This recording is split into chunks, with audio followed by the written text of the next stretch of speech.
Hello everybody, and welcome to the Stream Key podcast. It's our weekly show here at TRUgaming where we talk with streamers about ways to improve on stream.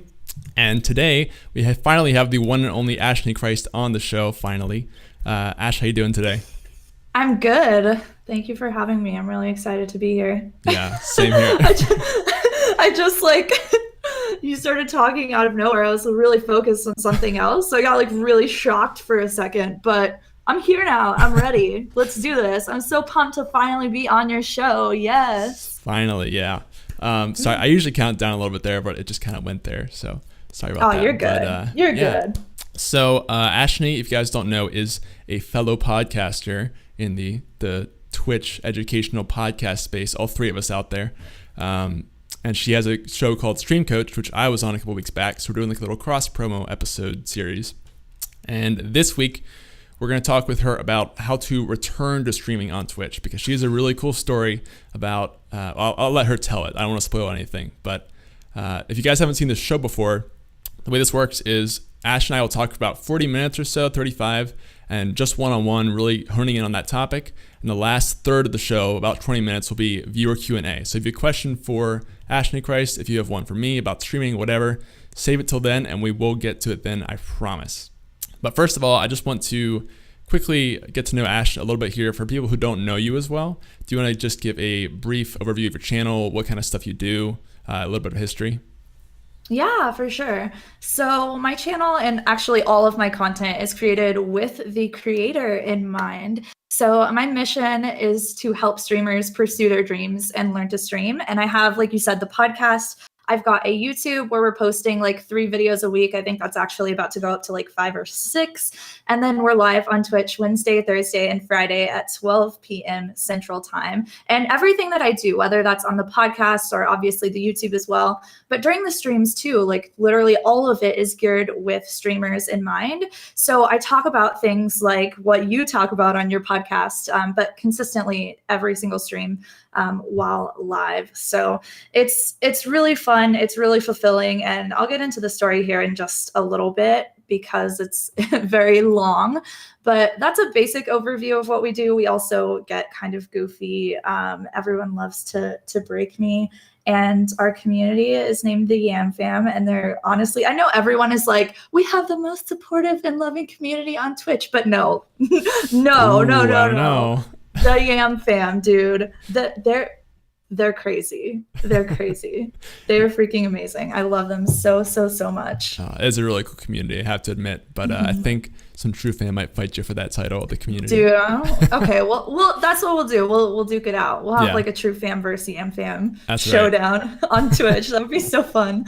That'd be awesome. Yeah, she has a really unique stream though, guys. Like she said, she does this sort of content, but for 8 hours at a time, essentially, just talking. And it's really cool to see. Definitely go check her out after this, once we're done here. Cool, so let's talk about, I have a few warm-up questions, just get you started here. Do you have any old handles or usernames that you're not proud of before Ashnichrist? It could be something you had in middle school that was just bad, anything like that? Yeah. So, okay. Really the only one that comes to mind, because I said it on Ashnichrist very, very quickly, but there was one. This was back in the Neopets days. And it was Chia Gal 141. Nice. You just could, Chias were amazing. Also, Neopets was amazing. Who does not have an amazing Neopets memory? Honestly, yeah. Every single person has one. It was great. Yeah. So Chia and Neopets put together, just the best things in the world during middle school, right? Yeah. Right. Well, there was a Neopet called Chia.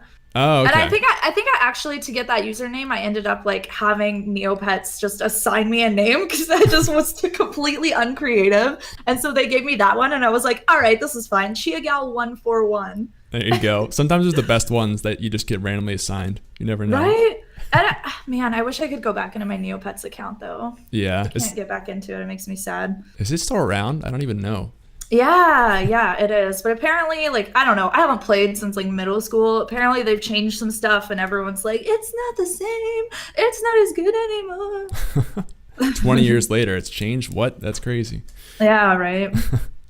All right, awesome. So last little warm-up question here, and this one I think for you might be tough to answer, just because of what it is. But do you have like a single favorite streaming moment on Twitch since you started that you can think of?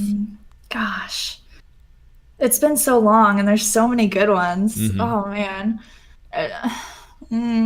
So there's two that really stick out for different reasons. One is the time that I went full time on Twitch back in 2015. So I had this like massive tip goal. It was like $5,000 or something ridiculous. And so what I was trying to do was pay off all of my debt so that way I could stream full time and not feel like stressed out about paying bills and etc. We'll get into that in a minute, really, but I had one night where one of my like main financial contributor guys was just, I think he got a little drunk because he ended up throwing down like $3,000 in one night. But I just started like sobbing and bawling, and it's weird to have that kind of support thrown at you. So you're like, I don't know what to do. Like I'm like shaking, I'm freaking out. Like that was a life-changing moment, right? Because that was kind of like the climax of what had been my entire stream had been building up to for a few months. And so to have that happen was absolutely crazy. But I think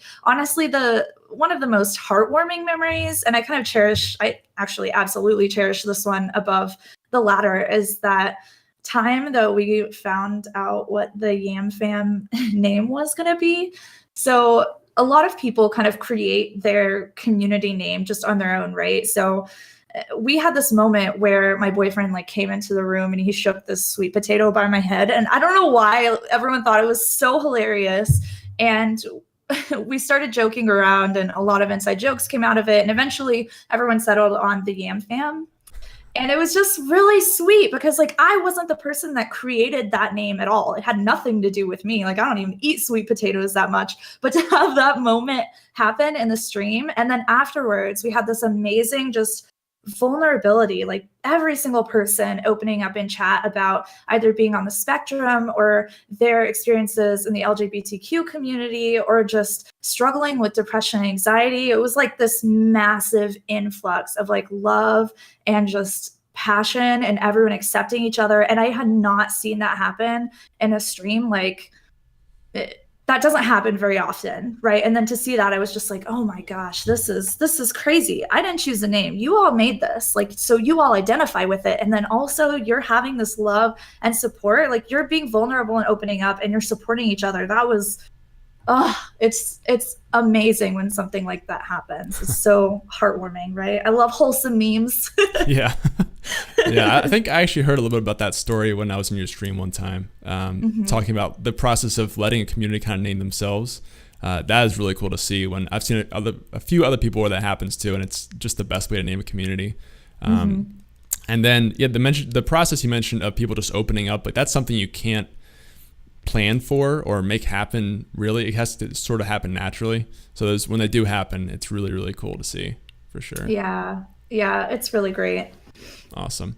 All right, well, let's get into the main topic here, and you kind of touched around it a little bit, but let's get like the full backstory here of when you started on Twitch and that whole process of, why did you return to Twitch? But first of all, what was the first time on Twitch like? Okay. This is going to be a little long.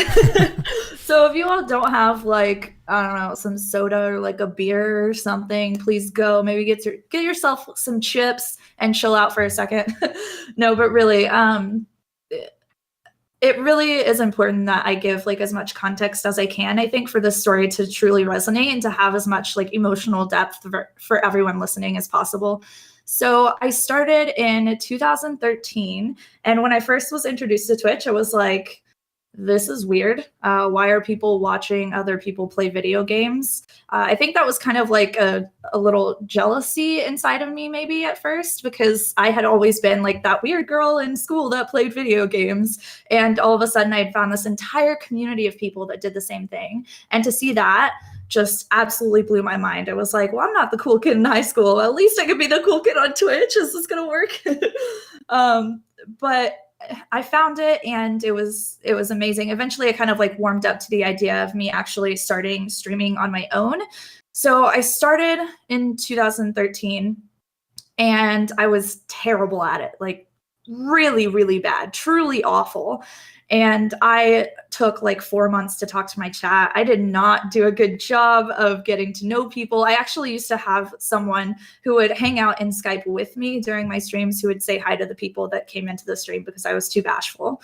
Like it's awful. And I was in, acting and debate classes. I was in all of these classes where you would think that I would be able to get in front of a camera and actually perform and be able to resonate with people and be able to connect with them emotionally. And it just wasn't clicking for me for some reason. But I stuck with it, and I kind of took all of the really basic pieces of advice that people had given me, like make a schedule and try to stream good games and all of that. But I streamed Dota 2 solely for years, for like 2 or 3 years, which was not a good idea. Like, please don't stream that game if you want to grow a community, really.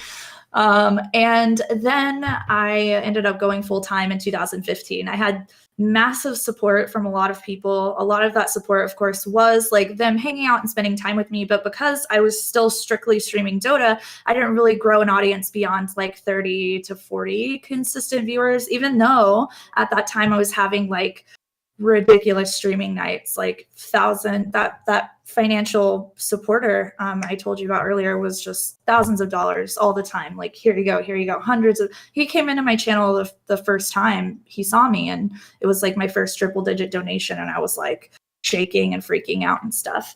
And this is a huge like thing I'll talk about in a little bit as well, is like the mindset, because as you can see, whenever I'm thinking and talking about the beginning of my story and me going full time, it's very much focused on the numerical aspect of it. And now it's completely different. So there's been a huge shift for me. And that's, I think, really, really important for aspiring creators. So back to my story, the guy that had financially supported me put me in a position to go full-time streaming. So I moved from Oklahoma to Austin, Texas. I got a 2-bedroom apartment. So I had a bedroom that was just entirely dedicated to streaming. And I bought all the things and the equipment that I thought that I needed, quote unquote, for my stream. And I started down this path of just like being on my absolute dream life. I was so excited. And 6 months into that, he called me on Skype and he said, there will be a lot of people who make it on Twitch, but it will never be you. And I still remember like the feeling of my stomach just like leaping up into my throat whenever he said that, and just being absolutely stunned, because how is it that somebody who supports you in that way, right, calls you and says something like that? And I was shocked, and I felt like sad and angry and upset. I always knew something was missing in my content. I always knew that something was kind of off. I'd felt like I was on the edge of burnout for a long time, and I burned out a couple of times, and I always knew that something was missing. But then to hear that just kind of confirmed, well, maybe this isn't really meant for me. I guess I'm not good at this. And I fell into this deep depression. I was there for a few months, and I basically just lived on my couch in this new city. I thought I was full-time streaming, so I didn't have a job. And it was a very, a very emotionally like taxing time. Eventually I was like, I just got sick of feeling sick, right? I got tired of being tired, and I ended up going to the gym. And I was like, I'm not going to listen to music. I want to listen to something different. What are these podcasts everyone keeps talking about? So I found podcasts, and I started listening to one in particular called Smart Passive Income by Pat Flynn. And he kind of introduced me to like business and marketing and entrepreneurship and all of these like heavy, deep topics that my entire life had never really interested me that much. And through him, I found other podcasters and other entrepreneurs, and I just became this massive autodidact. So constantly, I did not watch TV. I did not listen to music. I did not do anything except for absorb as much information as I possibly could. And this has been for the past 3 years about audience growth and developing community and content creation and business and marketing and how to resonate with people and how to build authentic, like engaging brands. And so that's all that I've been focusing on. And I've been learning from like millionaires and billionaires, because I've been reading these books and I've been listening to podcasts and watching YouTube videos and going to conferences and stuff and absorbing as much information as I possibly could. So it was a freaking journey at that point, right? But then I really sat down and I was like, no one's really talking about this kind of stuff. There are tons of guides out there about like streaming and how to build an audience and how to pick good games and how to have a good schedule, and all that stuff is great, but that information was extremely basic back in the day. And there weren't podcasts like Stream Key or Stream Coach or any of the other like Twitch podcasts that are out there now, or the other amazing resources that have been built since then. And so I was like, you know what? Why not me? Like, why can't I take all of this information that I've learned and I'm just going to share it with people? Like, I'm just going to help them. I'm just going to try. And I started the podcast in like 2016, but it was really bad. As I'm starting to learn is like it's a pattern for me. Is like I'll get into a new style of content creation and it just is terrible for a while until I learn more about it and eventually gets better and better. But so I started that and ended up kind of burning out or not really finding the flow of it for I think I took like 6 months to a year or so off of it.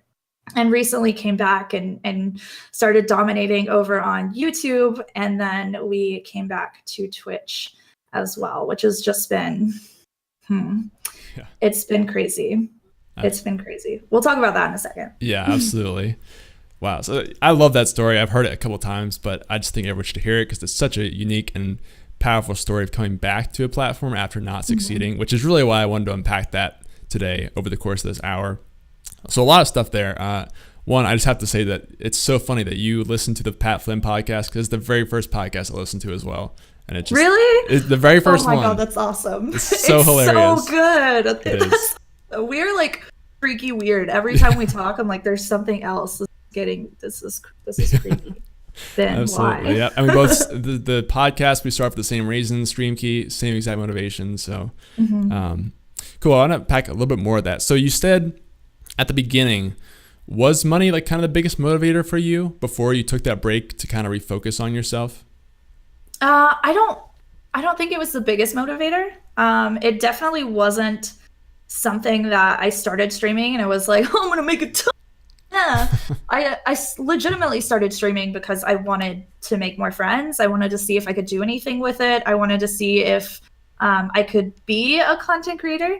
But I think that I definitely became like, I kind of got lost whenever I had such incredible financial support from that person and it all happened so quickly for me that I kind of got I guess I just got a little bit sidetracked from it almost. It shifted my focus. And that person also was kind of a toxic individual. Like even though they were supportive to me, they were very just toxic socially, right? And it's in the ways that you wouldn't expect. So not necessarily them being like racist or homophobic or misogynistic. They were instead kind of like manipulative and trying to, I mean, who knows, maybe them supporting me in that way was just a huge ploy to try and get something out of me. Luckily, that really never occurred, but you never know, right? And it definitely wasn't something that I focused on a ton in the beginning, but it ended up becoming a focus because I did go full time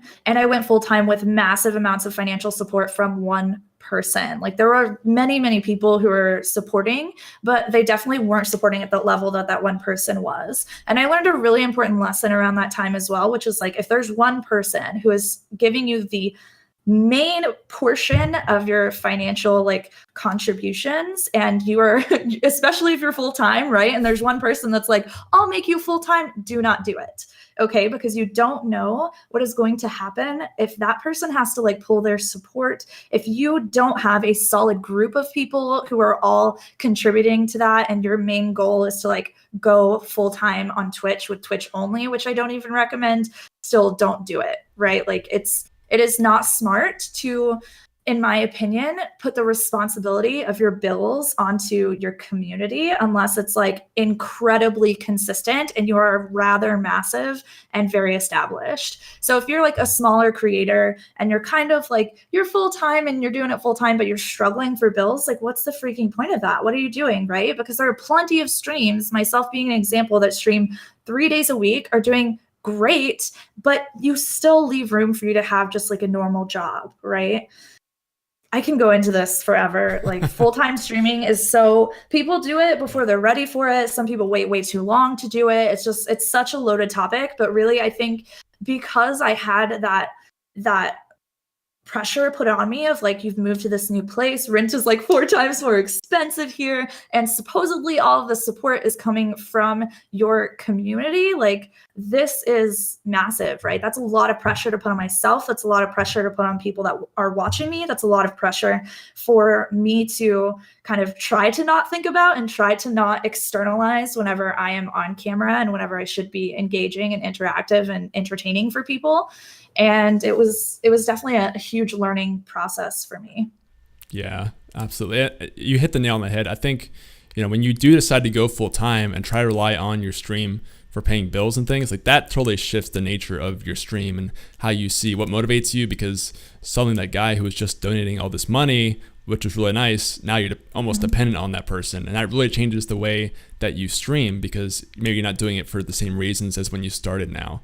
And that's a big thing, I think, right? Is like maintaining your independence. So if you're relying on your stream for like emotional support or fulfillment, or making you feel like you are you're valuable as a person, like you don't ever want to be reliant on your stream or on the reactions of other people and like the things that they do, which are completely out of your control, for your own personal fulfillment, for your own personal confidence. Like, that is not what you want to do. It's so bad. Yeah. You can't make that conditional on, how your community is. And that's really a good point, actually. I haven't heard anyone bring that up, and the fact that you can really kind of inflate your ego a little bit with the stream, or the opposite, where maybe you don't have a great stream and suddenly you feel like you're not worth something. Like, trying to base your identity off of your stream is also a whole nother curveball that you shouldn't be doing. But I don't want to get too off track here, because we can talk about this stuff all day. But let's talk about the return a little bit here. So coming back to Twitch after taking that break and going through the podcast and all these resources, just learning so much, what kind of steps did you take to prepare to return to Twitch? Because, having been there, having maybe not necessarily failed, but not having done it the way you wanted to in the first place, what did you do differently to prepare for coming back to it the second time? Oh, I definitely failed. I failed hard. I failed so All right, well, hard. I don't want to just assume, but No, I think it's important that, and I think you've talked about this on the podcast a few times before, is that failure is actually integral to success. So if you want to succeed someday, like, you're not going to get there without failing. Success is not a linear path. Like, it's all over the place. You don't just go straight down the road and you're like, I have reached the success cottage, yay. But yeah, I definitely failed at that portion of my life.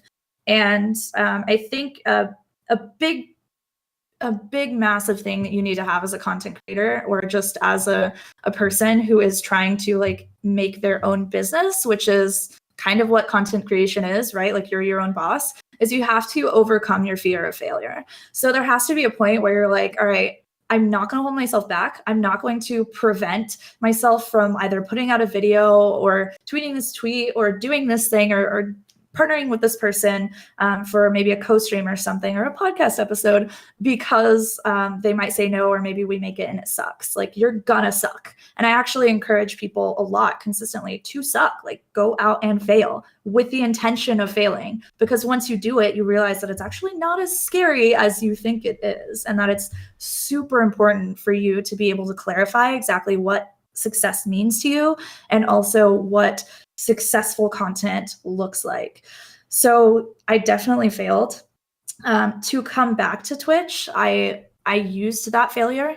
And a big part for me is like, I really wanted to make sure, and in all of the content that I was really consuming at that time, I was like, people are talking about having a mission. Okay. So you start a YouTube video and someone's like, hey, my name's so-and-so, and I'm here to help you, blah, blah, blah, blah, blah.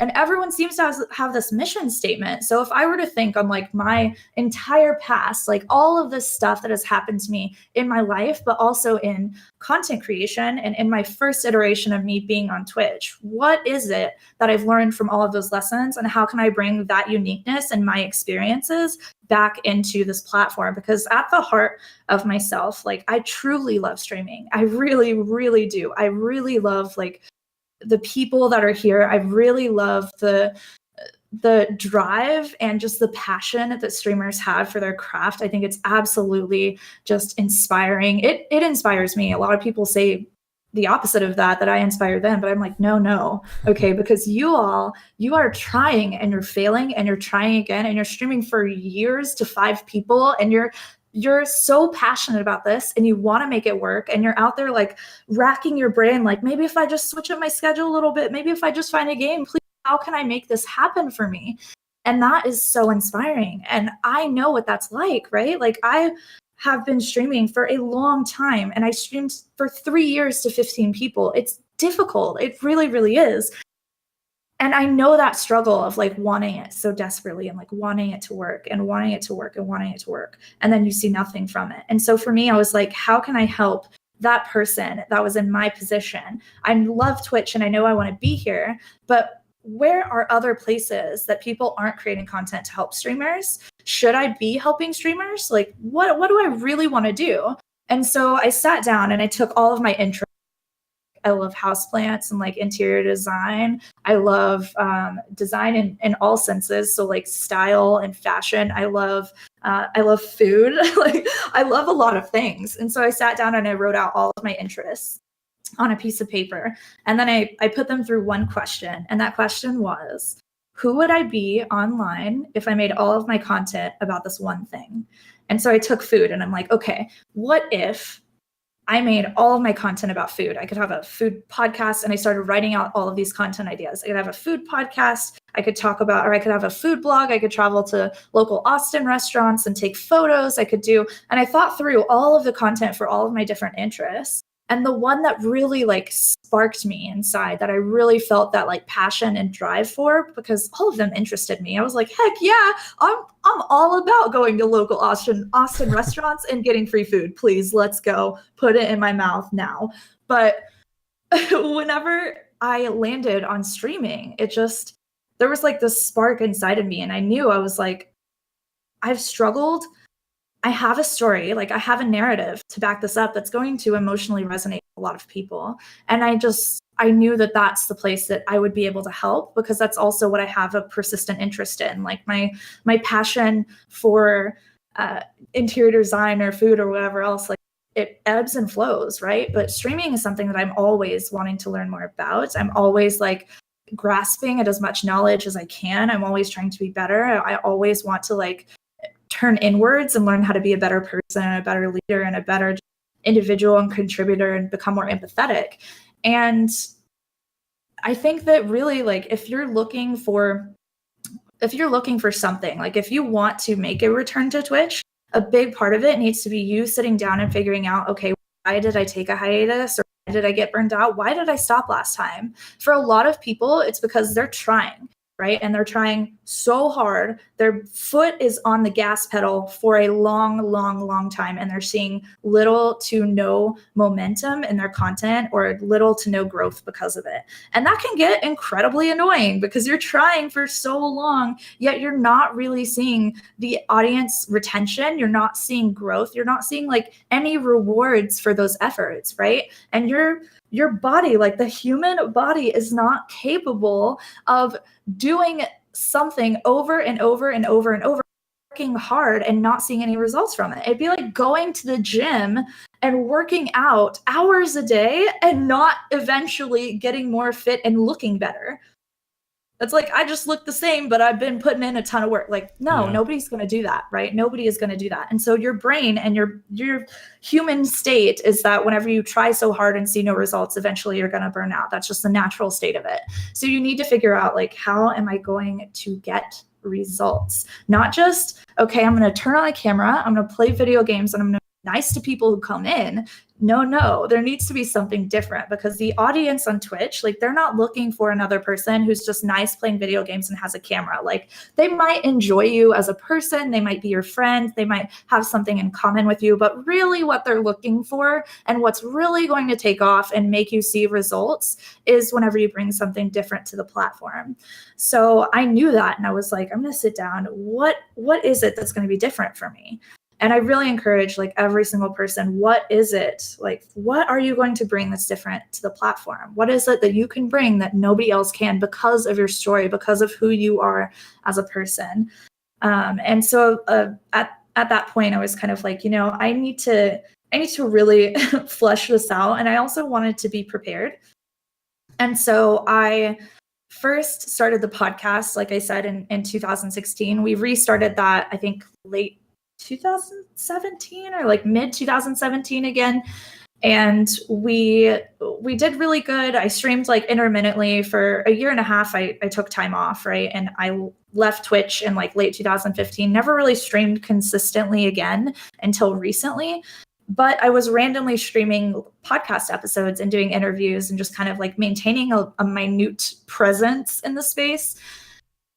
And eventually I took that podcast more seriously and I jumped over to YouTube. And I noticed, like, yes, people are making videos about like 0 to 1,000 followers on Twitch, but nobody was really talking about the depth that it truly takes to build a community, to build a stream, to build a brand, because you are a personal brand.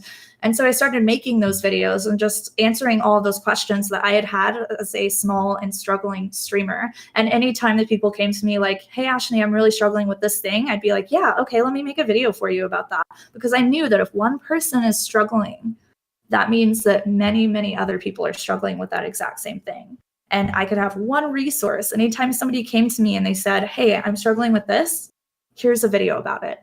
And then done. That conversation is over. And that allows me people at a much larger scale. So at this point, I'm very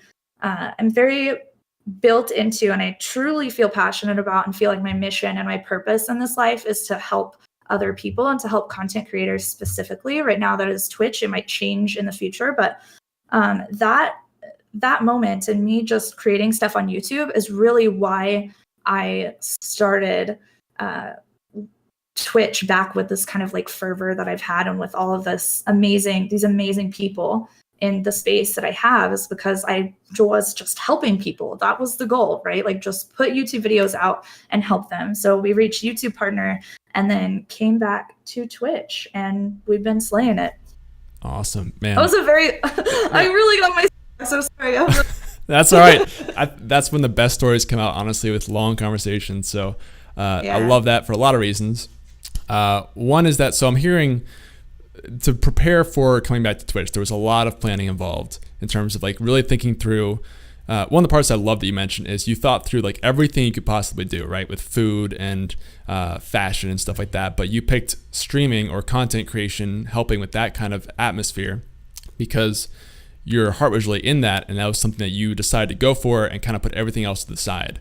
But that step's really important, I think, because then your whole heart is kind of into it, and you never have that moment down the road where you kind of wonder, well, should I have done food? Like, would I be happier doing food or something? If you make that decision ahead of time to think, okay, this is what I'm really into, this is where my passion is, and I can stick to this, that will get you through those parts that are just so hard during the stream. Right. However, sorry to interrupt, but I think that it's really important that I say here is not a path for newer or smaller creators right now. Like, if you are new and you're not really sure yet if streaming is for you or not, or if you can really like own up to this or not, because it takes so much work and so much personal development, and you truly have to be like charismatic and entertaining, right? If you can't do that, or if you just don't feel like you want to put in the work, like, it's probably, or if you're new, you need to focus on just finding the joy first. If you don't truly enjoy it, then there's no point. And I see so many people that are like, I'm going to start streaming exactly in 2 months because I've got all of these plans and all of this stuff is happening, and they try to plan it out like I did. But you shouldn't be focusing on that unless you know that Twitch is what you want to do consistently for a very long time.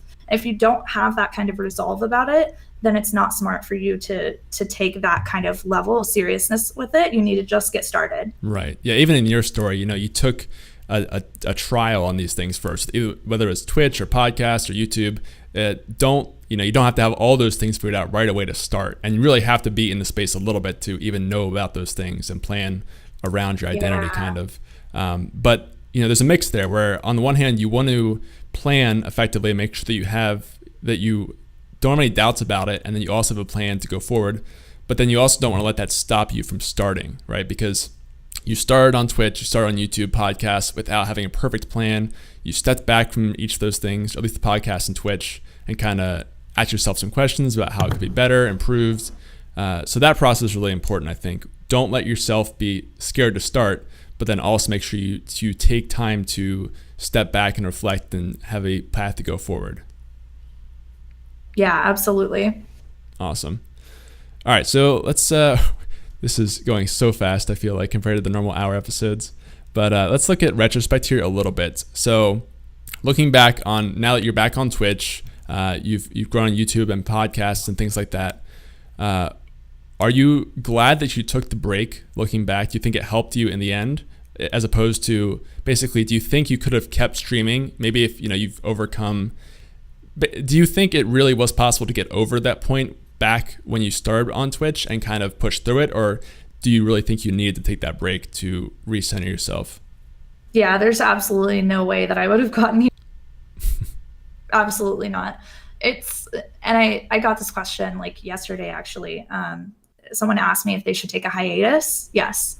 Like if you're questioning right now, maybe I should take a break. Yes, take a break, because it is so important. Just like I said earlier, if you're constantly pushing the gas and you're seeing literally zero results from your efforts, like you're gonna burn out anyways. So it's better for you to stop now and to just quit. And while you still have some energy and you still have passion for streaming, because you could completely lose that passion for a while if burnout hits you. You might not even want to see like Twitch purple anywhere, and you start to gag when you see it. And I think that it's really important to just like pump the brakes, stop that car before you crash into a freaking wall, sit down and really figure out, like, why am I feeling this way? Right? Ask yourself why. Is it because you're not seeing results? Or maybe it's because you're not being fulfilled. Maybe it's because you just don't actually enjoy streaming, but you're streaming like 6 or 7 nights a week and you're not giving yourself time off to really like take time and audit what you're doing, right? And I see that consistently, and I just like yelled at somebody in chat for this, but I see that consistently is so many streamers throw like 6 or 7 streams a week, and they're streaming every single day. And sometimes it's like 8 hours a stream, but they're streaming to 2 people. So what do you think is going to be better at that point, right? Like you streaming 6 or 7 days a week for no established audience, or you spending like 4 days a week in an established like mid-sized stream, making actual friends who are going to come to your stream because they're viewers on Twitch anyways. And then whenever they come into your stream, then you look for more opportunities to engage and connect with them. That's how you build a base community, right? Like relationship development takes time. And if you are spending that time that you should be developing relationships on streaming for 2 people because you think like, just because my stream is up, I'm seeing the follows, I'm seeing subs, I'm seeing growth, like that is not where growth truly comes from, right? That's not sustainable. Like people don't stream to 2 viewers forever and stream 6 or 7 days a week forever. You don't see that. They're going to get burnt out at some state. Right? At some place they will. And so I think it's really important to take that time off and to reassess. Sometimes it looks like just not streaming at all. Sometimes it looks like scaling back and figuring out like, okay, what's the true value of me? And this question is usually disguised as like, what's different about you, right? Like what's unique about you? What's going to make you stand out? That's usually what people say whenever they're trying to get your brain to think about this. But really what it is like, what is unique? Yes, about you, of course, but that uniqueness of yourself is always going to be there no matter what kind of content you're bringing to the Twitch space. The content that you bring is so much more important. The content will give you confidence to be your true self. So it's more than just playing a game and, oh, I'm my best version of myself. I'm so funny and entertaining and yay. That is great, right? And I can make them, I can give them all the advice, and you can as well. We can teach them and educate them and tell them like, hey, stream at a good time and stream these kinds of games and do these things whenever people come in. Here are some rituals that you need to have involved in your content. Like, here are some things that you need to really, really think about. But that will not outpace someone who is bringing a unique and different thing to the platform. It just won't. And you can find that unique and different thing. You can either do the exercise that I did. It might take time. You might not have that thing yet. And I know what it's like to like not know what your thing is, right? It's really annoying because you sometimes hear people say you need to have a thing, you need to become known for something. Like you need to have something that's unique about yourself and about your content and what you're bringing here. But sometimes you don't know what that thing is, and that's okay.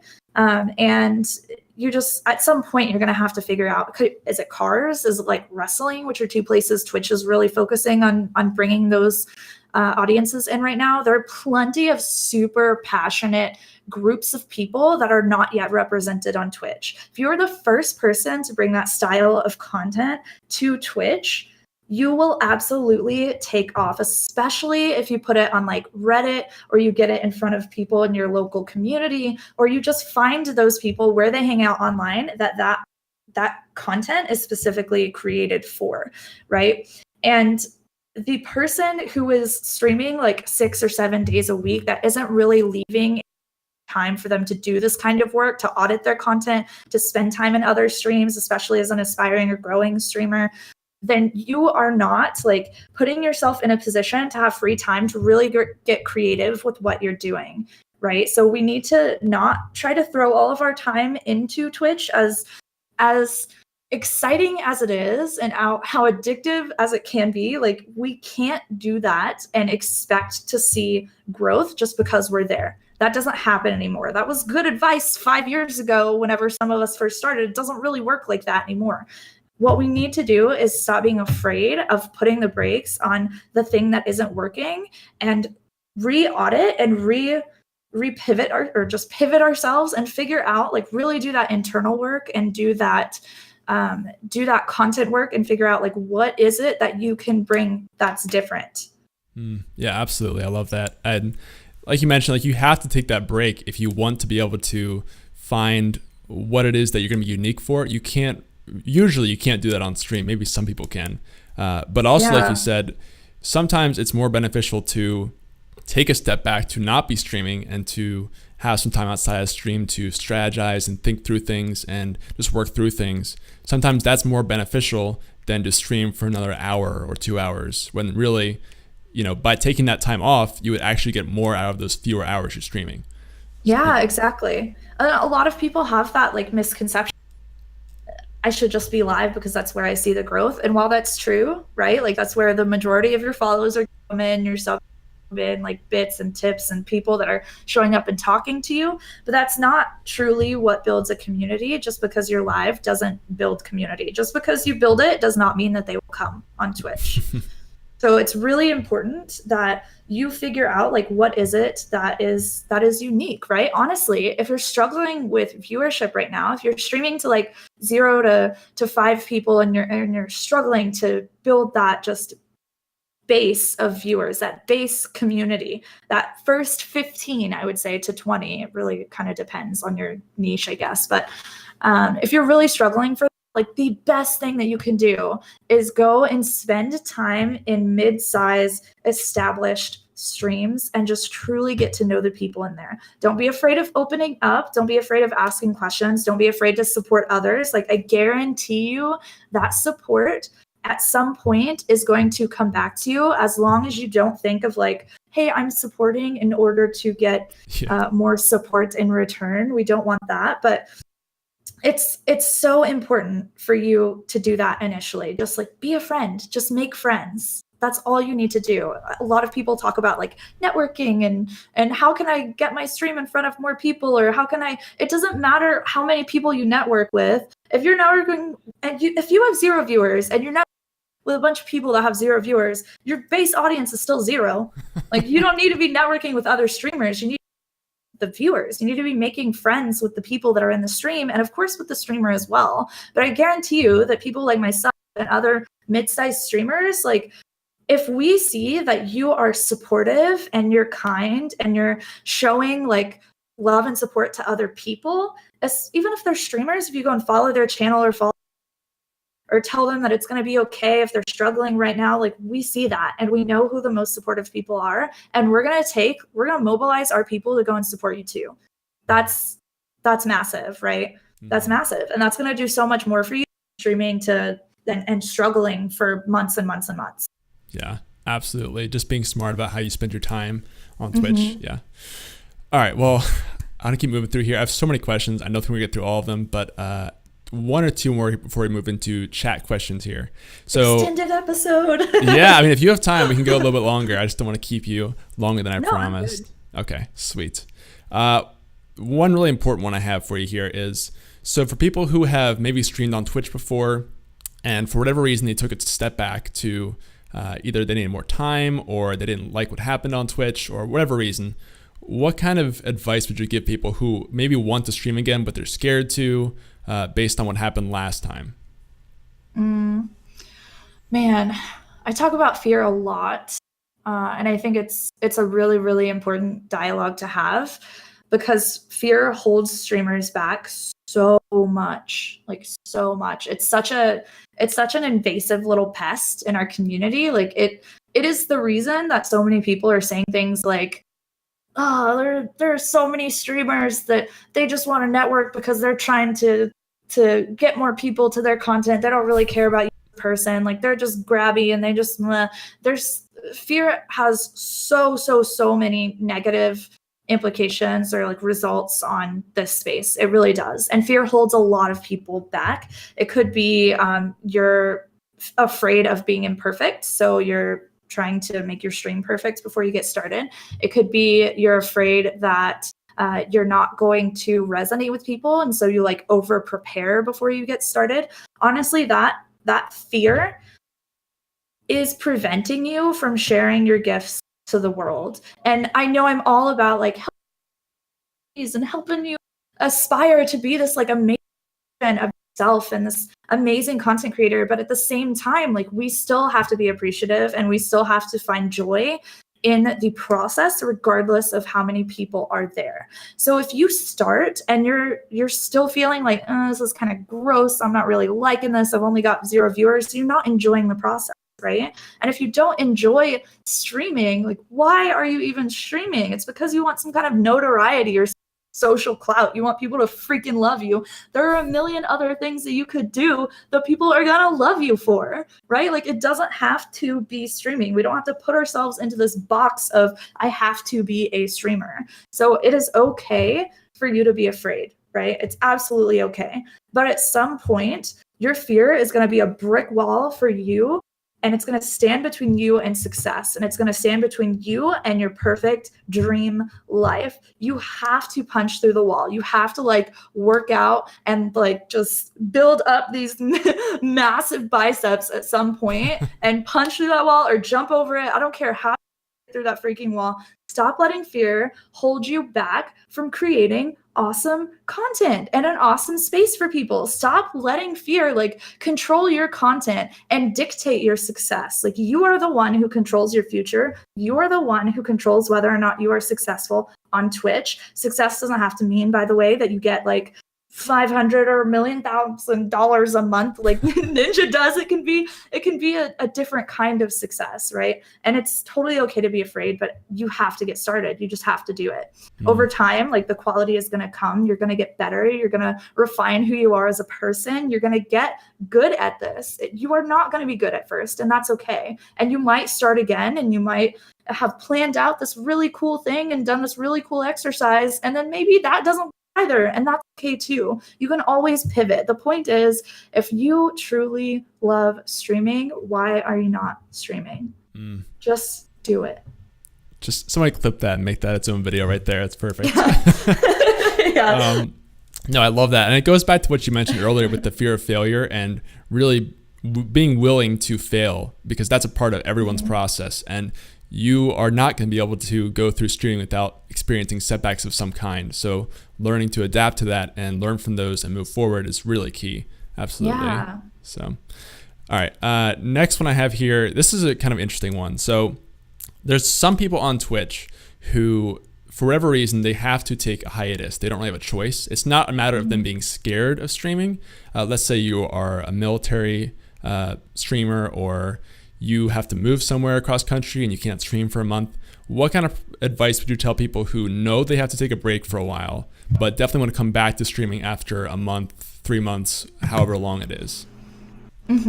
Yeah, you can absolutely set breaks and take time off. Like There's no problem with that. On one hand, we do absolutely have to acknowledge that like consistency is important. Consistency grows streams. The more consistent you are, the more growth you are going to see. That's been proven time and time again. However, just like you said, there are absolutely times, whether that's in our lives because of our jobs or just because of our like emotional well-being, that you're going to need to take extended times off, right? And the way that you do that, and you do it constructively, is that you set that expectation before it happens. You can do literally anything with your stream. You can do anything. But what you need to do is set that expectation first. And you do that by being a good communicator. So you are consistently telling people, whether that's in your Discord or you are telling them during the stream, and you have to tell them in a way that makes them empathetic to that situation, right? So you say it in a way that's like, for example, if you have to go away, you're in the military, you say something like, guys, I really, really love spending time with you, and it's so awesome to have you all here. However, I just want to let you know, just me as a person, from time to time, I'm gonna have to leave for extended periods of time, and I won't be able to stream consistently for you whenever that happens. I'm actually in the military, and I do this. I love my job. It's really, really fun. I feel very honored to be someone that is protecting and defending my country. And I think that's a very, very important thing to do. So thank you so much for being understanding of that. And, then you can transition it into like a conversation of, I'm curious, do you all have any family members that are in the military? Do you want to do maybe some military charity streams? What do you guys think? What do you want to do next, right? So I think just like setting that tone and that example for people, letting them know what to expect. You can do that with literally anything. If you're going to need to take an extended break like that, if from time to time you're not going to be very entertaining on your streams, that's okay too. Like your base people are going to be there as long as you give them a reason, right? Like there was this study done that I can't remember exactly which school did it, but they showed that whenever you give people a reason for the thing that you do, it's like, I don't know, like 80% likely that they'll just let you do the thing, even if the reason is absolutely ridiculous. So like someone stood in a line in a copy or in a line for a copy machine, and they were behind someone, and they asked the person if they could cut ahead, and they said, hey, can I cut ahead? And then that person was like, no, absolutely not. And then the next group was like, hey, can I cut ahead because I need to make some copies? And like 80% of the people said yes.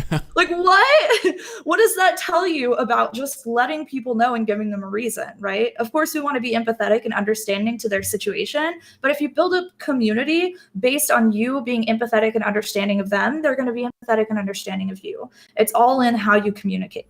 Yeah, that makes so much sense. Just explaining, not just saying, hey guys, see you in a month. It was fun. I'll be back in a while. But explaining why you're doing it and giving that context and over communicating is super important for sure. Mm-hmm. So I love that a lot. And also, you just mentioned that. I'm trying to circle back because there's a lot of points you go through and you go through these and they're so good. But I should be writing them down probably. But you're good. Yeah, basically just over communicating is so important with that for sure. So whatever you want to do, whether it's Discord or Twitter or whatever, just doing as much as you can and giving a reason is so big there. Yeah, and I think part of it too is like you might still be able to stay engaged in some way, right? Like if you take a vacation for like a month and you truly want to like be away from the stream, you need to disconnect in that time. We'll all have times where we need to do that, and that's okay. I think that, you've got social media, you've got all of that stuff. Of course, you can use that to reconnect with people. But I really think that the main thing is that you never want people to have that question in their mind of like, where did you go? Right. So you let people know on literally every single platform, and you also give them the reason for that. You can go above and beyond and like film videos for them and put those out on Twitter and on Instagram and everywhere else. Make sure that all of like your titles on your stream is I'm away until this date, have fun, whatever, love people and do your thing. I don't know. But just make sure that as many opportunities as you have, like you have a lot of real estate, right? As a streamer, you've got your bio section, you've got all of your social media, you've got maybe a YouTube. I hope you all have a YouTube. If you don't, you're freaking messing up. Podcasts, you've got so many places that you can really really alert people to what's going on in your life. I think that Another good thing, right, is like batching out content. So if you've got like a Yes. podcast or a YouTube, batching out that content to still be delivered to people, even though you're gone, is super important. Unfortunately, you can't really batch out live content, Twitch. right? But that's okay. Yeah. There's maybe reruns would work for you. You can try out a few different things, but more than anything else, it's just letting your people know that you love them and you'll be back someday, TM. Yeah, absolutely. The piece I forgot there was you mentioned letting the community kind of participate in it with you. Whether that's, hey, when I get back, what if we do a charity stream? Or what do you guys think I should do when I come? Like, that is an important process too. So they're not just left out in the cold. Like, they can help shape the future of the stream when it comes back or something. That's a cool idea too. Yeah, cool. Absolutely. I think definitely getting your people involved as much as possible is super important, right? Yes, absolutely. All right, well, that is like all the big questions I have here. The last one I have for you, which I know you ask on your show too, is if you could give one piece of advice to a brand new Twitch streamer about anything, what would you tell that person? Oh, there's so many good ones. Yep, this is my problem too on yours. I know, I remember that. Okay, I think it's two. I think my number one is absolutely fear. Fear dictates so much of the streaming community. It can completely like prevent you. It holds you back. Some people are afraid of like reaching out for collaborations because they don't want to come across as like they're just trying to use that person, which is just terrible. Like, why is that even there in our, I hate that that's a mindset that people have. It prevents people from going after a different style of content. It prevents people from pivoting their already existing and established community into other styles of content because you can't just do one thing over and over and maintain relevancy. It prevents so much. Like, I could go on and on and on, but really think about like, I challenge everyone right now, okay? If you see another streamer saying something, whether that's actually especially negative stuff, okay? If you see someone saying something negative about other content creators or something negative about the Twitch space, or if they're just being negative in their streams, or if their vibe's kind of weird, even with the positive stuff, you can ask this question is, okay, if they had a fear, what would that fear be? And then you'll start to notice that there are so many fears that are prevalent because of that question that you're starting to ask, and you're starting to like realize that depth. Like, people will only post attractive selfies because they're afraid of being seen like without makeup on, because they think that they're only valuable because of how attractive they are. It's so bad, and it holds so many people back from really giving the world what they can give them with their incredibly finite time that they have, right? Like, you have gifts. Every single person does. Like, I truly believe that every single creator is valuable and everyone has the potential to impact so many lives. And what really holds people back is their fear of how much work it's going to take, or their fear of maybe they don't think that they're good enough, but you can become good enough. Okay. It's massive. It's massive. I need to just like make a series about this because it just is so prevalent. And then I think the second thing would be consistency. Like, yep. Normal though. Honestly, consistency is crazy. Since we've come back to the stream, I know I talk about consistency now, but I actually took Thursday and Friday off of the streams last week because gasp. I know, I can't believe it. But other than that, like, we were never late for a stream. We never canceled a stream. And I only stream 3 days a week, specifically because I've got a lot of other content on my plate. But I also know that I put a lot of energy and a lot of love and emotion into my streams. And I can't do that like 6 days a week. Like, I don't have that much energy. I don't know a being that does. It's exhausting. And it's I do that on purpose. Like, the entire schedule is built on purpose, but that consistency, like, that is a huge way to establish trust with the community. So like the normal, you move through this trust like algorithm, I guess, by having people get to know you, by sharing your beliefs and talking about who you are. Then they get to like you because they find those Me Too moments with you, and then they get to trust you. And that's really like content creator freaking gold, because when people trust you, you're able to that's what companies pay influencers for, right? Like they pay you because you have trust with an audience, and because that took so long to develop those relationships. That is a huge, huge asset to literally anyone, honestly. And it's just a beautiful thing to have trust with a lot of people. But that trust comes through consistency and from knowing that you're going to stick to your word. So if you say that your schedule is what it is and you don't show up and you skip streams all the time, people are going to know that they can't trust you. And the same with like the things that you say you're going to do in your stream. If you say that you're going to have an event, or if you say that you're going to do an unboxing during a stream, like if you're not fulfilling on those things that you say that you're going to do, it is a negative ritual, right? It's like a negative brand interaction that someone has with you, and that actually can destroy trust completely before it even gets built. So the reason that this is so massive, right, is a lot of people say consistency in like schedule, but it's also consistency in atmosphere. It's consistency in your energy. It's consistency in your beliefs and the things that you do, and the support that you give, and the emotions that you talk about, and the stories, right? Even the stories that you share during your stream. Like there are things that I repeat all the freaking time because those narratives were crafted specifically to set the tone and to set the atmosphere. And I always want that atmosphere to be prevalent, because that is something that I truly believe helps a lot of people, right? Like I want to have a community where people can come in and talk about their streams, and they can talk about what they're excited about and what goals they're reaching. And if anyone's like close to a goal, they come in and they're like, yay, I'm 46 out of 50 followers to hit affiliate. They will literally hit affiliate like right then, because 4 people in the stream are going to go and follow them. And we raid people all the times, like live during the streams. We break people all the time. And the reason we've created that culture is because of the consistency of the atmosphere. And that's why, in 2 months we've hit partnership requirements. What's up? Did you see that? Hey, I did. Congrats. It's crazy. Like consistency is massive. Don't cancel on your people. Just love them and give them as much of you as you can. Okay. I love it. Yes. Consistency is, that's probably one of the most common answers we get here, but it's for a reason, because it's so important. Right. And like you said, it's everything about you. It's not just your schedule. It's not just your branding. It's not just your energy. It's all those things and everything else to make your entire channel consistent, basically. Mm-hmm. Yeah, absolutely. Love it's so that. massive. Yeah, it really is. It really is. Okay, so we are going to move into the viewer Q&A question.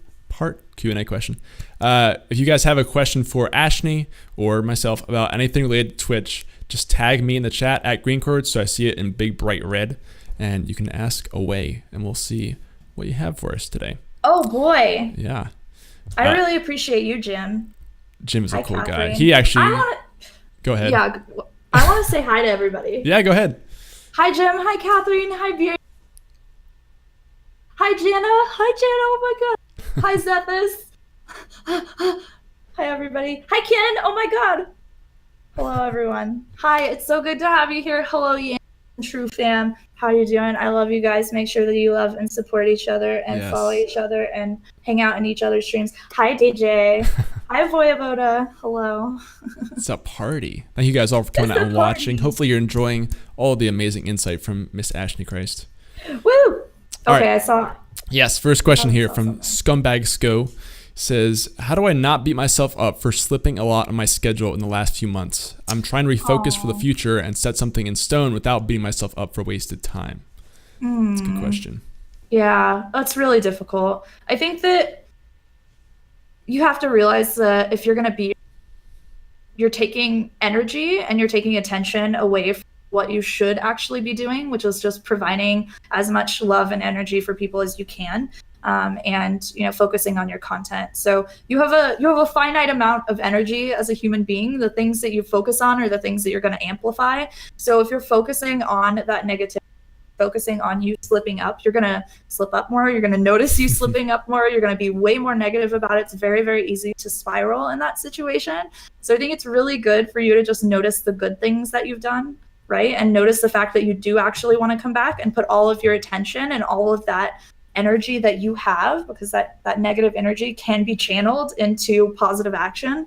So channel that and use it to drive yourself and to go forward. It's normal, honestly. Like no one is just perfectly consistent in the very beginning. Okay. Like it's so much easier to find consistency whenever you have people that are coming to you all the time, like in your DMs, and they're flooding everywhere, and they're just like, thank you, you've helped me so much. Like when you have people relying on you at that level, it's easy to be consistent. And so it's easy for people who have that, very established streamers especially, right? Because they have thousands of people showing up to them consistently. It's easy for them to say like, hey, be consistent. Well, obviously, like you can be consistent because you have people that are there and that are going to show up. But if you don't have that, it's harder to be consistent. So I completely understand that. So being inconsistent as a smaller creator is actually not ideal. Like as you get more traction, as you grow your audience, become more consistent, like that just has to happen. But in the beginning, it's not as huge of a deal as you think that it is. So yeah, absolutely. Don't love yourself. Love yourself, guys. Yes. Don't again, when you're starting, it's different than when you're months or years in. The importance of consistency. I mean, it's always there, but you shouldn't let the pressure of needing to be exactly consistent stop you from streaming in the end, for sure. Yeah, absolutely. So. Yeah, totally. If you're letting like the consistency hold you back, no way. Also don't like overschedule yourself. Yes. like I've talked about, don't stream 6 or 7 days a week if you're new and you're going to be streaming to 0 to 2 people. Like build that schedule, make it more intense as time goes on, and if you know that you have the energy levels to do so, right? But in the beginning, it's okay to start small and to see if this is actually going to work out for you. If people aren't going to show up for 3 days a week, what makes you think that they're going to show up for 6, right? That's so true. Yeah, and it's like you said earlier, like theoretically, yeah, that's more time you're live, but really you could use that time for something better, to just plan through your stream and think about why those 3 days weren't working.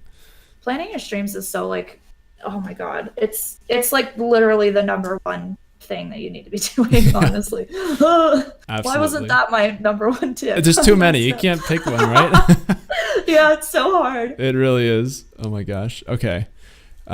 So Catherine Serene said, can you come back off months? Did I say it right? Is that right? Okay. It looks like I said it wrong. Sorry.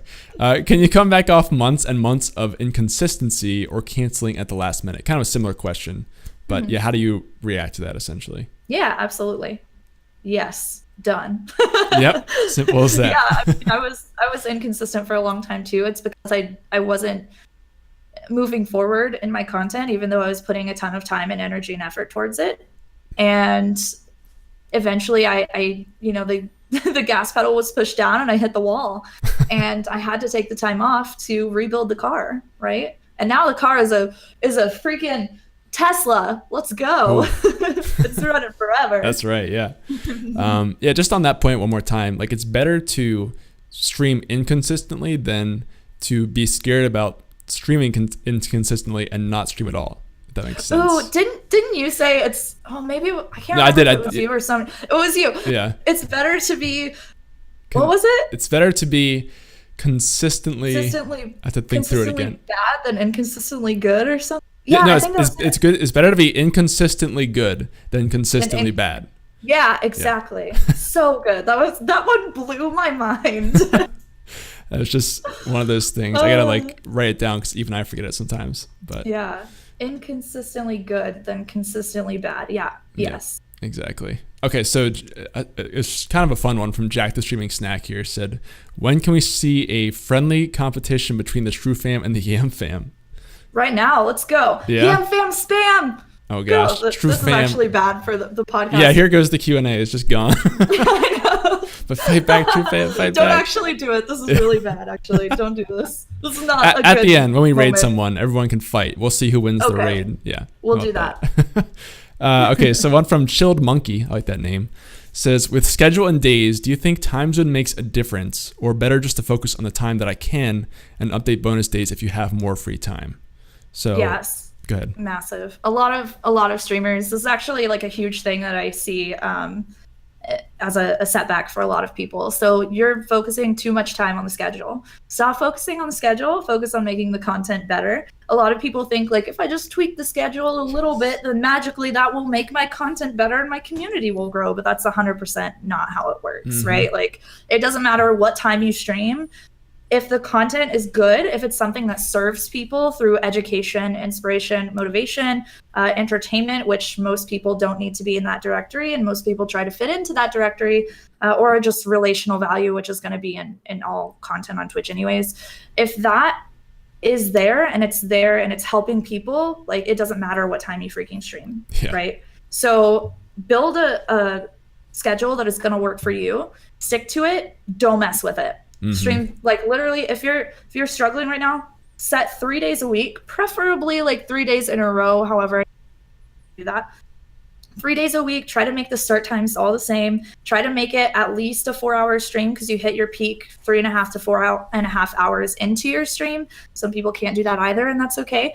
But start there and just make it a schedule that works for you. Because if you're trying to stream at a time just because it's best for viewership, but it doesn't work for you, statistically best for viewership, but it doesn't work for you, like, you're not going to stick with it because it doesn't fit in your life, right? Yeah.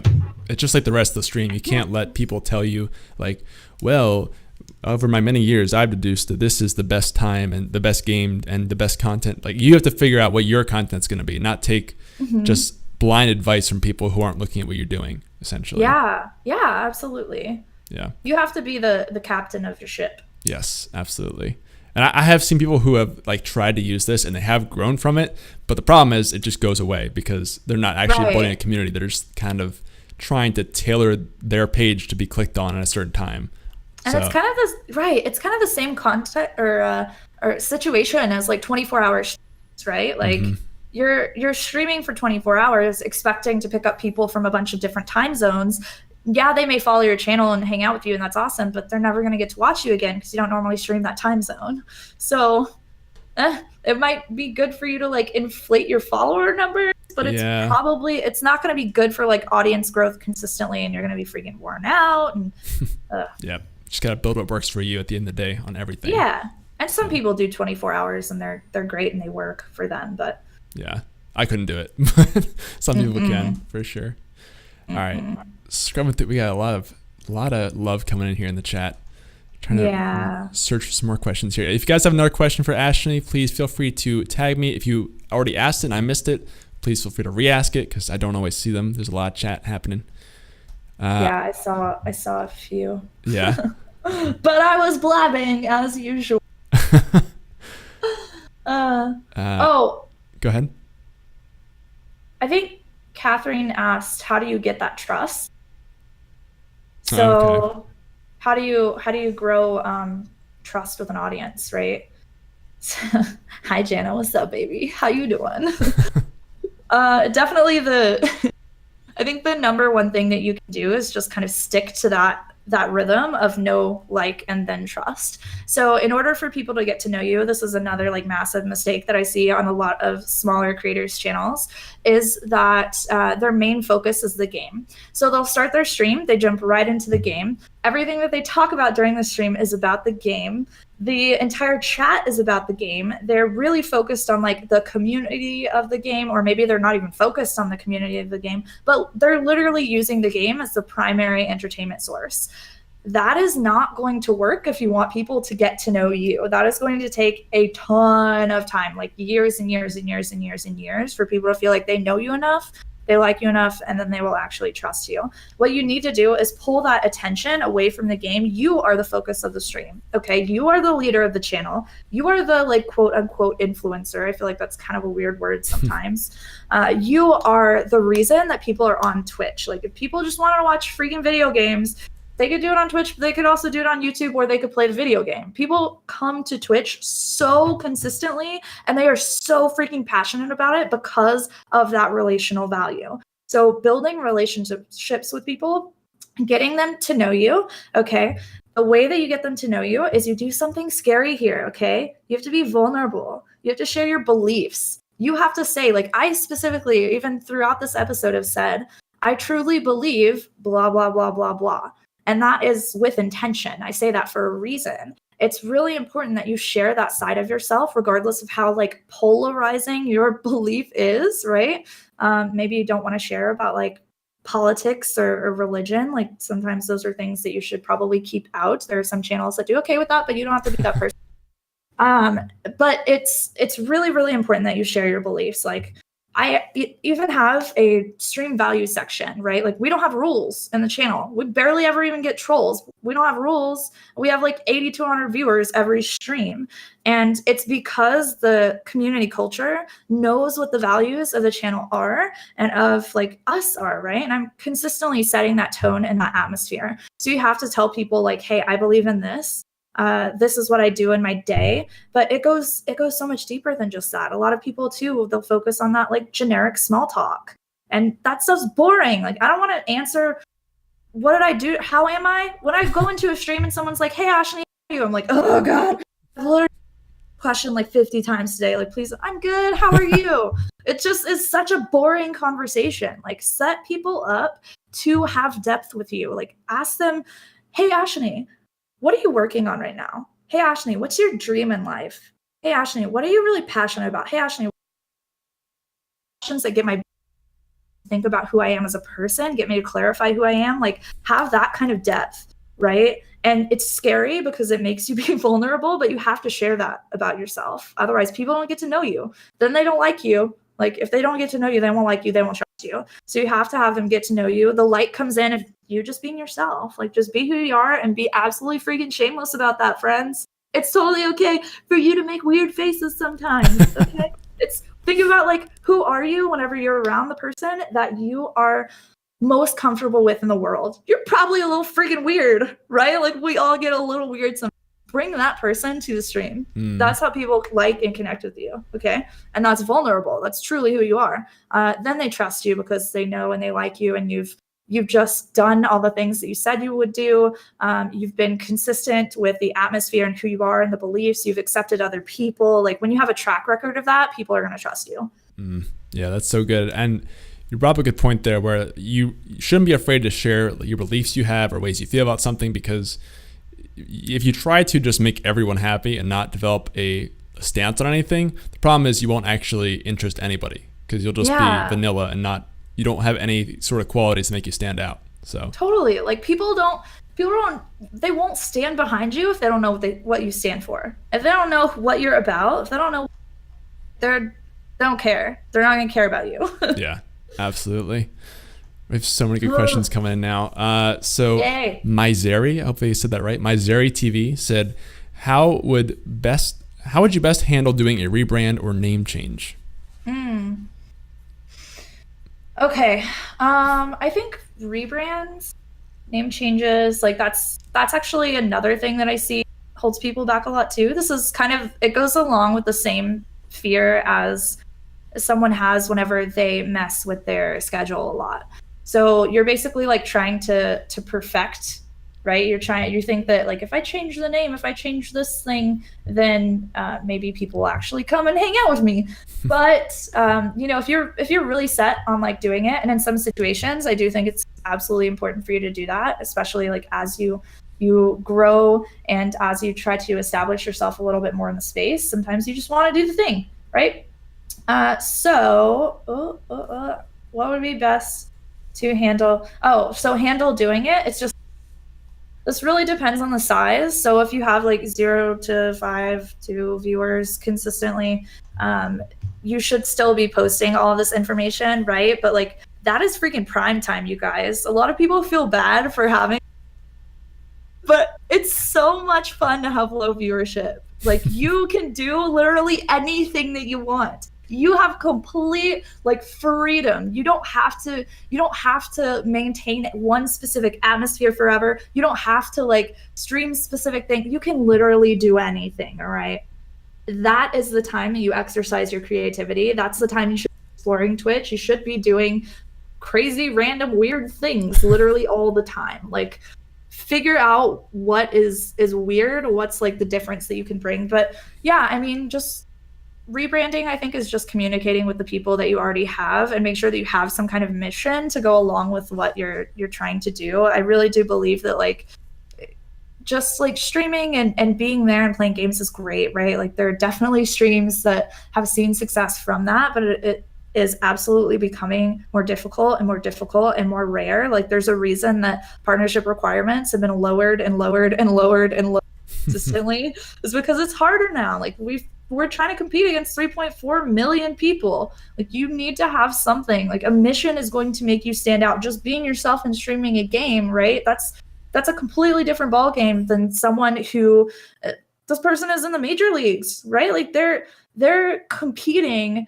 with themselves to help as many people as they can with this one thing in this one specific way. Like that's completely different. So try to have some kind of mission and just communicate it. Absolutely. Communication again. And one cool piece of this too is to involve your community in the process of rebranding. I've seen some people do that pretty well. Good, yeah. Either having them, either it's a name or like the look of things or whatever, having them be a part of it. Like even the Yamfin example you kind of gave there, like the community is helping you shape your brand with the channel. So that's a really good way to do that too. Right. Yeah. Don't just try to do it all on your own, right? And this is something too that we have an entire like content staff for the Yam fam. Like we've got people that are doing all sorts of different things for kind of like TRUfam, I guess, right? Like you guys have people that are doing all sorts of things for you. We have people doing things for us. Like we've got editors and designers and all of that. And like they don't do it because they love me, right? Like that's just a bonus. I'm just like a good quote unquote boss, because I'm not really like a boss because it's all volunteer work, but they do it because they really believe in the mission, right? Like that's the reason that they are so willing to give up their free time to edit YouTube videos for me, to edit podcasts for us, to do like all of that stuff, is because they believe in the mission. And using the skills that are existent already in your community is amazing, right? Like it lets people feel like they're a part of the process, so they're more attached to the success of it. It makes them proud. It helps them develop their skills, especially if they're like newer and they want to get to know the gaming industry and the content creation like flow of how this entire process works. It's amazing.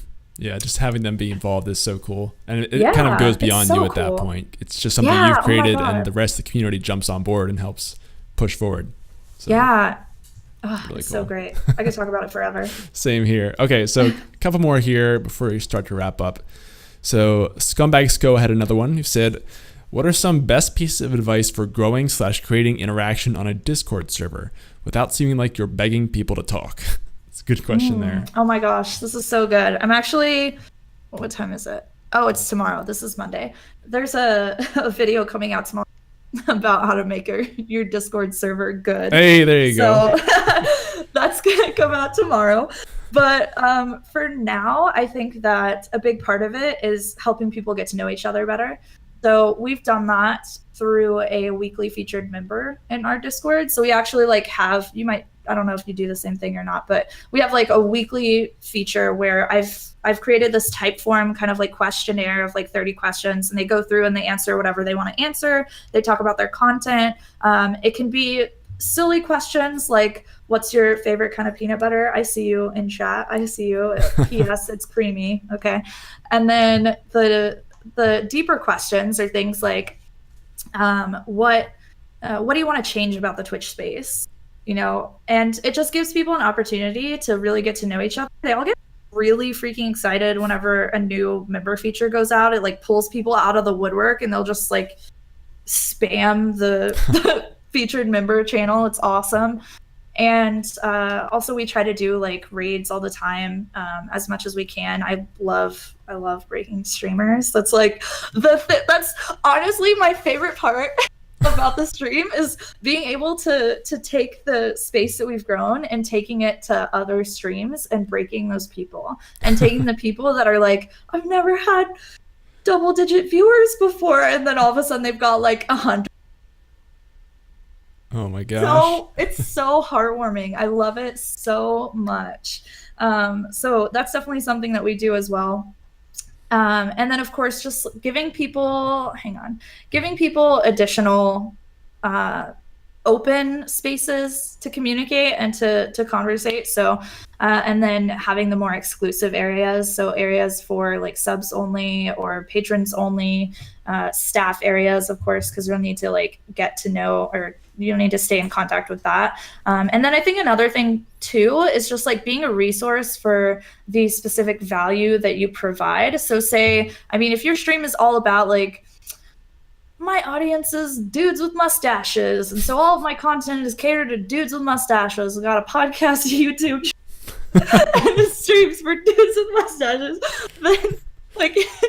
Then you should be taking that value and putting it into your Discord as well. So whatever makes you unique, like what are the things about your stream? Obviously, like my stream and the TRUfam streams are all about education. So there are a bunch of like streamer education channels, stream discussion channels, tech support channels, services.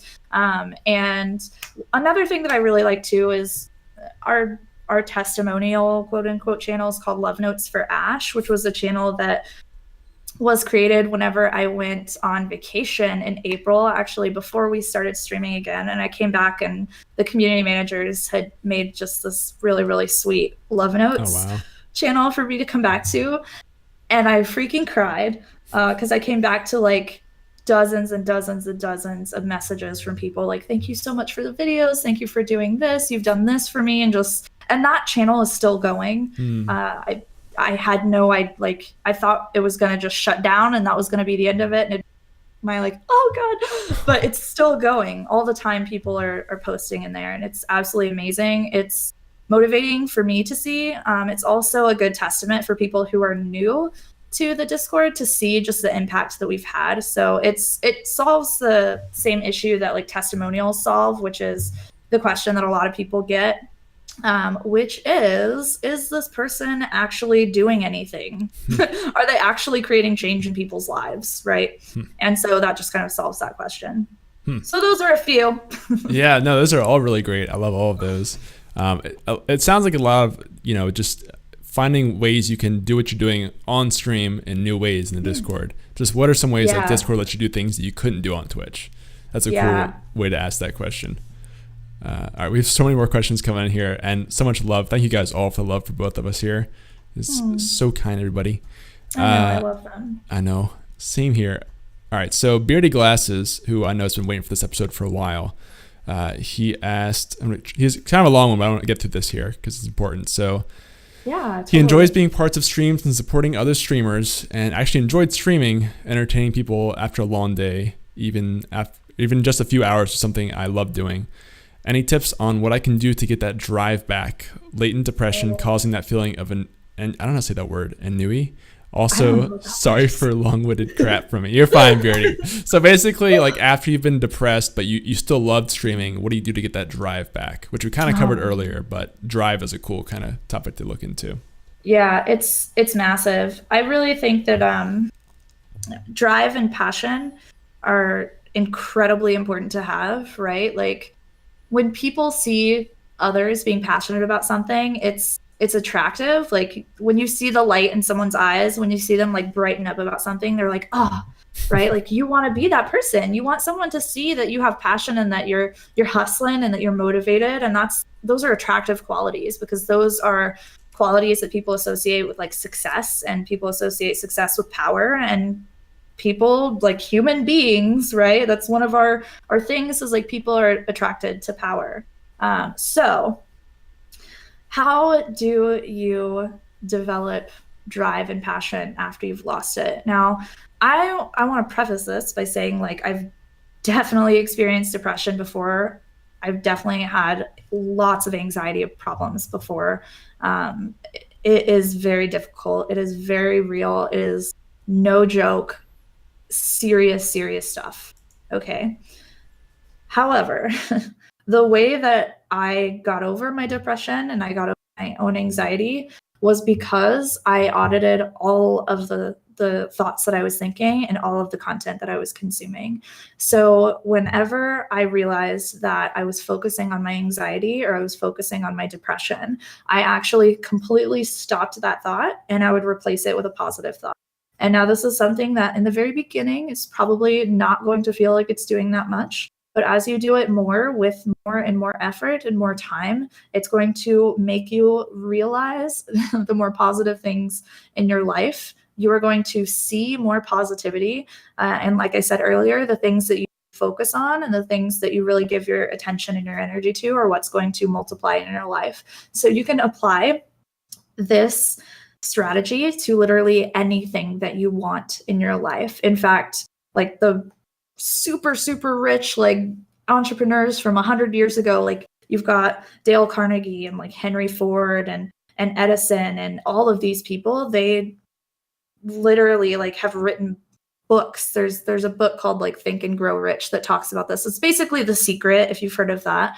The things that you focus on are going to be amplified, okay? And the things that you give attention to, if you give consistent attention to that thing and you set a goal and you set a numerical goal and you write it out, like that at some point is going to come to you, right? Like you do the work, you can make it happen. And it's massive. And a lot of people don't want to do that work, but that applies to depression and anxiety as well. As like, it takes time and it's okay to not be okay. Like it's okay to struggle. Absolutely. But I really think that there's power in thoughts and in auditing the content that you consume as well, because whenever you're in this negative space and you're feeling very unproductive and you feel you have no confidence anymore and you're sad about yourself and you feel guilty because you're not being as productive as you used to be, right? Or you're not enjoying things the way that you used to be, you will consume content that reflects that mental state. So you are probably going to be like watching, listening to, or spending time in negative spaces because misery needs company, right? Like that's a thing. And you have to make that choice of like, I know that my brain really wants to see this negativity because it makes me want to feel like things aren't so bad for me, or it just wants to surround itself with this stuff for some reason. But I'm going to replace literally all the negative with positive. And over time, as you do that, resolute in that choice, you will start to see and start to notice the positive things a bit more. Other than that, like, how dare you waste your finite time on this planet not doing the thing that you're supposed to be doing? The reason, like, don't do that. Don't waste your time. There are people out there that need your gifts. There are absolutely people that need you, like, regardless of what your size is. There are people that need you to speak into their lives. And I'm like getting emotional right now. And you are wasting their time and they may not have a lot of time. So do it. Just do it. I love that, man. That is so powerful. Just, yeah, when you realize like how little time there really is on this earth, like at some level, you don't have time to waste with doing things, with not chasing what you want to do, because you can only put it off for so long. That's definitely one aspect of it. But like what you said there in terms of auditing your thoughts is so good. And I guess finding content that motivates you and is good for you, that all is so important too. So I love that. And Ashni has a great story of actually working through that herself. So I think she can speak to that much better than I can, for sure. Yeah, so. It's massive. It gives me the feels. Like I've been that person that like I struggled for a long time and I was like, I don't want to get out of the bed, and I felt guilty because I used to work and now I'm not, and it's the worst place to be. But you have such a limited amount of time. Like, why should you not literally be the best version of yourself that you possibly can be? Why should you not like live in the most beautiful house that you want to live in? Like, have your literally ideal dream life, make as much money as you want, like have all the relationships that you want, have an incredible, marriage, or maybe not, maybe that's not your thing. Travel to all the places that you want to travel. Like, why are you not giving yourself those experiences, right? And those experiences come through hard work and through dedication. And I know that it's hard, but like I would hate to think that depression and anxiety prevent us from truly living. That is so good. I love that. All right, so we have one more question, which I think is sort of the perfect ending question. I'm curious to see how you answer this one. So, Awesome Autistic Gamer said, what is Ashnichrist's end goal? Do you have an end goal of sort with your stream or content or anything? Yeah. So, I'm actually, I'm a very, I don't know if you can tell, I'm a very kind of like empathetic person. But more than that, I'm very planned out. I'm very in touch with who I am and with what I want in life. And I think that has only happened for me because streaming has made me become so introspective and to figure out like who I truly am. And that's one of the reasons that it's so fulfilling for me, is because it helps me clarify that, right? And so I'm one of those people that like I have an Evernote book, like notebook on Evernote filled with different exercises that I've done about like my dream life, all of the things that I want in life. And every year I do this exercise called present me and future me. I saw that. And it's so good. I just recently did it. I do it around like July, August every year. And so what you do is the present me is like, what's your life right now, right? Like try to get as numerical as you can. How much money are you making? Where are you working? What are you doing? What are your aspirations? Like literally, and include a photo of yourself and just write down who you are and everything that you're going through right now. And then you make a future me, and your future me is you include another photo, but this is you 3 years future. So I just did 2018 and then 2021. And in 2021, I wrote down the numbers that I wanted to see from like YouTube and the podcast and the streams. And I wrote down like how much money I want to be making per month. I wrote down all of these goals and like visions for myself and what my life looked like 3 years in the future if I had everything that I wanted. Obviously, with the idea that it's 3 years in the future, so I can't be like perfect at that point, right? Because life is a journey. And right now, I'm 100% like full steam ahead into helping content creators, and I don't see that changing, even with Creator Camp, even with like if Twitch comes out with their own like online course, does not me at all. Their contributions do not change my purpose, right? So as of right now, we're working on like a couple of like programs for Twitch. We're working on courses and like ebooks and of course all of that stuff, right? But that's kind of a short-term thing. Right now, my long-term goal, I really want to start like a college for content creators, kind of similar to Full Sail, but more geared towards content creation, right? And I definitely want it to be more than just like, hey, here's the size of the banner that you should use on your Twitch profile, or like here's the like that stuff's great. Don't get me wrong, like graphics are important and production is important and all of that, but it really, really goes so much deeper than that. Your stream, as I said earlier, is about you. And you need to develop into the person that you need to be in order to achieve these goals, whether that's you want to hit affiliate soon or you want to hit partnership. Like you have to be that person before you hit those goals. And I really want it to have like a heavy focus on personal development and personal development specifically for content creators. So I would love to make a college. I'd also love to get involved in like charity work for content creators, although I'm not really sure what that would look like yet. Yeah. Wow. That's awesome. I never even thought about that, but very ambitious, which is awesome to hear. I'm a very ambitious person. Yeah, I can tell. This train don't stop. Nothing wrong with that. I'm all about that. So awesome. All right. Well, that is all the main questions we have for today. So with that said, I think we'll wrap up the show now. So Ashni, thank you so much for coming on today.